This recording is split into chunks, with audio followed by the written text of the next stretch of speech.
सरस्वती जी और उनकी बहू रश्मि के बीच एक दिन बहस छिड़ जाती है। आखिर किसका काम ज्यादा आसान है, बहू का या सास का? माँ जी, सास को काम ही क्या है, आपके सारे काम उंगलियों पे तो हो जाते हैं। कुछ भी। हाँ, हिसाब तो उंगलियों पे ही हो जाता है ना। अरे बेटा, ऐसा सिर्फ अभी लगता है। जो मुझे करना पड़ता है ना, वो तुझे करना पड़े तो समझ आएगा कि असली काम का पहाड़ कैसा होता है। ठेले बराबर वजन भी नहीं है आपके काम में, और बात पहाड़ों के वजन की कर रही हैं आप। तू ऐसा करती ही क्या है घर में बेटा, ये तो बता मुझे। मैं थोड़ी ना कुछ करती हूँ, सब जादू से हो रहा है इस घर में। अरे एक दिन मेरा काम करोगी तो समझ आएगा। Okay okay, shut up. कल से मैं घर के काम करूंगी और तू मेरी जगह हर चीज का हिसाब रखना, ठीक है? ठीक है, ये भी कर लेते हैं। ये सास बहू की डील के बारे में रश्मि के पति अमन को नहीं पता था और ना ही अमन के पिताजी सुरेश जी को।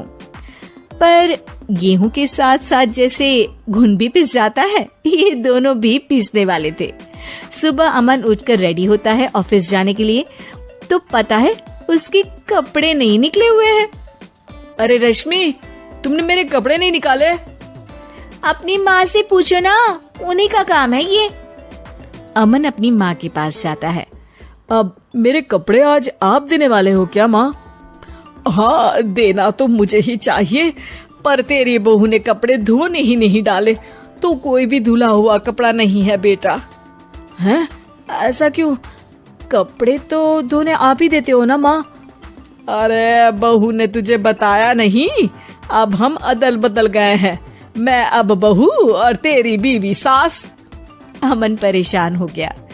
वो बिना इस्त्री के कपड़े पहनकर ऑफिस चला गया। सरस्वती जी अपने घुटने के दर्द के कारण झुककर घर साफ नहीं कर पा रही थी और ना ही खाना बनाना याद रख पाई। उधर रश्मि पहले ही दिन घर की चाबी घुमा चुकी थी और 300 रुपए का हिसाब अलग नहीं मिल रहा था। पर दोनों का ही घमंड कैलाश पर्वत से भी बड़ा था और दोनों ही खेमे एक दूसरे की बात मानने को बिल्कुल तैयार नहीं थे। शाम को जब सुरेश जी और अमन खाना खाने बैठते हैं तो सरस्वती जी उनके सामने गाजर और पपीते लाकर रख देती हैं। अरे माँ, ये क्या है? ख्याली पुलाव के साथ सलाद। माँ जी खाना बनाना भूल गई लगता है। अरे एक एक चमन्नी का हिसाब है मेरे पास, खाना बनाना कैसे भूल जाऊंगी? ये तो मैंने पढ़ा था कि फल फ्रूट खाने से सेहत अच्छी रहती है, इसीलिए ये ले, एक फल खा ले। रात को सुरेश जी और अमन अपनी मीटिंग बिठाते हैं अकेले में। बाबूजी, इनकी लड़ाई के कारण ना हमें ठीक से खाना मिल रहा है, उल्टा घर के सारे काम रुक गए हैं। हाँ बेटा, 2 भैंसों की लड़ाई में बेचारे खेत के पौधों का भी नुकसान हो रहा है। पर पापा, क्या बताऊं आपको, मैंने माँ को इस महीने की 2 तारीख को बिजली के बिल के पैसे दिए थे। आज बिल भरने के लिए मांगने गया तो पता चला कि रश्मि उन पैसों से गैस सिलेंडर ले आई। अच्छा, तो सिलेंडर के पैसों का क्या हुआ? अब सिलेंडर के तो कोई पैसे नहीं थे बाबूजी, हमारे घर पर गैस की पाइपलाइन लगी है ना। बेटा, इन दोनों का कुछ करना पड़ेगा, नहीं तो अपने घमंड के चक्कर में पूरा घर बर्बाद कर डालेंगे ये दोनों। अमन और सुरेश जी काफी सोच विचार के बाद एक निष्कर्ष पर पहुंचते हैं। रात ही को दोनों अपनी पत्नियों की अलमारी से नई साड़ी निकालते हैं और सुबह जब रश्मि और सरस्वती जी उठते हैं तो देखते हैं कि दोनों पति साड़ी पहनकर चढ़ाव पर सब्जियां काट रहे हैं। अरे ये सब क्या हो रहा है? क्या हो रहा है मतलब? आप दोनों अदल बदल हो सकते हो तो हम क्यों नहीं? अरे क्या मतलब? नहीं नहीं, मेरी भी बचपन से किसी की बहू बनने की इच्छा थी, तो आज से सरस्वती तुम बड़ी बहू, मैं मिडल बहू और अमन छोटी बहू।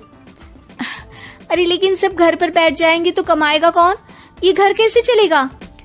अब वो तो भैया या बाकी लोग जाने, अब हमने भी अदल बदल कर ही लिया है तो कुछ नहीं हो सकता। रश्मि और सरस्वती जी को समझ में आ जाता है कि उन दोनों की आपस की डील की वजह से इन दोनों को बहुत तकलीफ हो रही है और उनके ईगो ने दूसरों को कितनी यातनाएं दी है। अब असल में माँ जी आप सही थी, सास बनना बहुत मुश्किल है। अरे हाँ बेटा, और तू भी, मुझसे तो नहीं हो पाया सब घर के काम, वापस बदल ले क्या? हाँ बिल्कुल माँ जी, और अब आप दोनों भी बदल लीजिए, कोई आ गया तो आप दोनों को देखकर क्या सोचेगा। अच्छा है, आप दोनों के समझ में ये बात तो आई, मैं फटाक से कपड़े बदल लेता हूँ। अरे रुक जा बेटा, एक फोटो ले लेती हूँ तेरी, मेरी बेटी होती तो तेरे जैसी ही दिखती साड़ी में। और मेरा फोटो नहीं लोगी?